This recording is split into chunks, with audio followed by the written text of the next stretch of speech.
नमस्कार, स्वागत है आपका आज के मुख्य समाचार में। मुख्यमंत्री नीतीश कुमार जी ने कमाल करके दिखा दिया है। मोदी सरकार ने बिहार के लिए खजाना खोल दिया है और ये नीतीश कुमार के कारण हुआ। नीतीश कुमार जी ने कहा कि बिहार को विशेष राज्य का दर्जा या विशेष पैकेज दो वरना हम पलटी मार देंगे। फिर मोदी सरकार पर ऐसा दबाव बना कि आखिरकार बिहार को विशेष पैकेज देना ही पड़ा, कम से कम नीतीश कुमार जी को एनडीए के साथ रोका जा सके। लेकिन मुख्यमंत्री नीतीश कुमार जी इतने में नहीं माने हैं। नीतीश कुमार जी ने आगे भी अपनी मांग जारी रखी है कि बिहार को विशेष राज्य का दर्जा भी आगे देना होगा। फिलहाल बिहार को क्या कुछ मिला है आप देखिए। यदि पूरे देश में इस बार किसी राज्य को सबसे ज्यादा मिला है तो वो बिहार है और ये नीतीश कुमार के कारण हुआ। बिहार के बाद आंध्र प्रदेश को सबसे ज्यादा मिला है। मतलब नीतीश कुमार और चंद्रबाबू नायडू यानी इस जय वीरू की जोड़ी ने इस बार कमाल करके दिखा दिया है। मोदी सरकार पर ऐसा दबाव बनाया कि इनके लिए आखिर विशेष पैकेज देना पड़ा। और अभी भी ये बीजेपी वाले जानते हैं कि नीतीश कुमार जी और चंद्रबाबू नायडू का कोई भरोसा नहीं है और आगे भी नीतीश कुमार और चंद्रबाबू नायडू की बातों को नहीं माना गया तो हमारे लिए मुश्किल खड़ा हो सकता है। यानी नीतीश कुमार जी जल्द ही बिहार के लिए और चंद्रबाबू नायडू जल्द ही आंध्र प्रदेश के लिए विशेष राज्य का दर्जा भी लेने वाले हैं। बजट में इस बार बिहार के लिए सौगातों की बरसात कर दी गई है। सबसे पहले तो बिहार में जो सबसे बड़ी समस्या है बाढ़ की, उसे समाप्त किया जाएगा। अब बिहार के लिए जो अभिशाप कहा जाता है कोसी नदी को, तो कोसी नदी अब बिहार के लिए वरदान बनने वाला है। बाढ़ के दिनों में उत्तर बिहार से कोसी नदी का पानी अब दक्षिण बिहार में ट्रांसफर किया जाएगा, जिससे ना तो बिहार में बाढ़ आएगा और ना ही दक्षिण बिहार सूखा की समस्या झेलेगी। यानी कोसी मेची लिंक परियोजना को मंजूरी दे दी गई है। साथ ही उत्तर बिहार में बाढ़ से होने वाले नुकसान का सर्वे होगा। अब बिहार में बाढ़ नहीं आएगा। नई सिंचाई परियोजनाओं के लिए 11,500 करोड़ रुपए का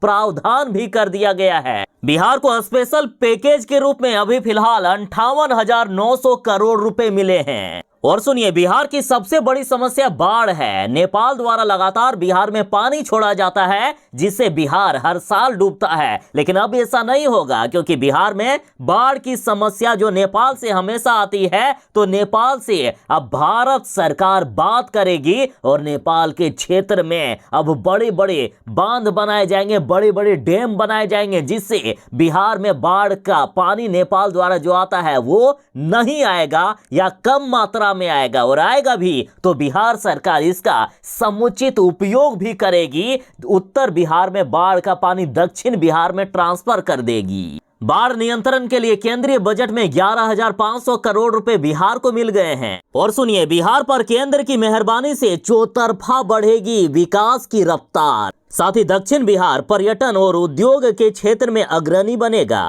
राजगीर और नालंदा के समग्र विकास से अंतर्राष्ट्रीय स्तर की सुविधा मिलेगी। 1670 एकड़ में बनना है औद्योगिक पार्क। 6,000 करोड़ रुपए निवेश की उम्मीद है और इससे 1 लाख से भी अधिक नौकरियां सृजित होगी। मुख्यमंत्री नीतीश कुमार जी ने कहा है कि आर्थिक पैकेज से बिहार में तरक्की की रफ्तार और भी तेज होगी। इस नई व्यवस्था में 7,75,000 तक कोई भी टैक्स नहीं लगेगा। और सुनिए, बिहार में सड़क परियोजनाओं के लिए केंद्रीय बजट में 26,000 करोड़ का प्रावधान कर दिया गया है। पटना से पूर्णिया और बक्सर से भागलपुर के बीच एक्सप्रेस वे बनाए जाएंगे। बोधगया से Darbhanga via Rajgir Vaishali express way का निर्माण होगा। यानी पूरब से पश्चिम, उत्तर से दक्षिण तक चारों तरफ सड़कों का जाल बिछ जाएगा।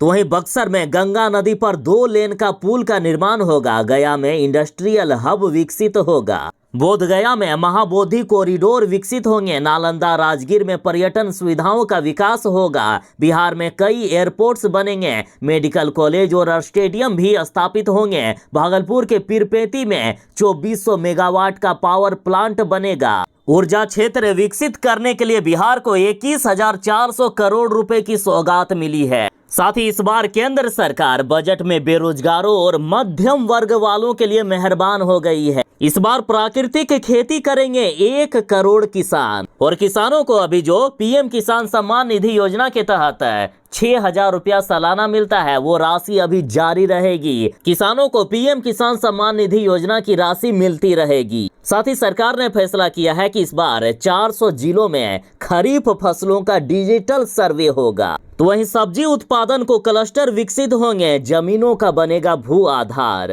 और वैसे भी कृषि विशेषज्ञ की राय है कि कृषि क्षेत्र को विकास का इंजन बनाने की जरूरत है, तभी हमारा देश विकास की बुलंदियों को छू पाएगा, क्योंकि हमारा देश है ही कृषि प्रधान देश। साथ ही इस बार रोजगार और सरकारी नौकरी पर ध्यान दिया जाएगा। 5 वर्ष में 20 लाख युवाओं के कौशल को निखारा जाएगा। 5 साल में रोजगार सृजन के लिए 2 लाख करोड़ का बजट मिला है। तो वहीं महिलाओं और लड़कियों से जुड़ी योजनाओं के लिए 3 लाख करोड़ रुपए आवंटित किए गए हैं। तो वहीं तरुण श्रेणी में मुद्रा लोन की सीमा 20 लाख रुपया तक कर दिया गया है। पहले मुद्रा लोन 10 लाख रुपया तक मिलता था, अब 20 लाख तक मिल पाएगा। इस बार शहरी विकास को भी मिलेगी नई पहचान। पीएम आवास योजना के तहत 1 करोड़ शहरी और मध्य वर्गीय लोगों की समस्या हल होगी। इस बार केंद्र सरकार ने फैसला किया है कि पीएम आवास योजना के तहत 3 करोड़ गरीबों के घर बनाए जाएंगे, जिसमें से शहरी क्षेत्रों में भी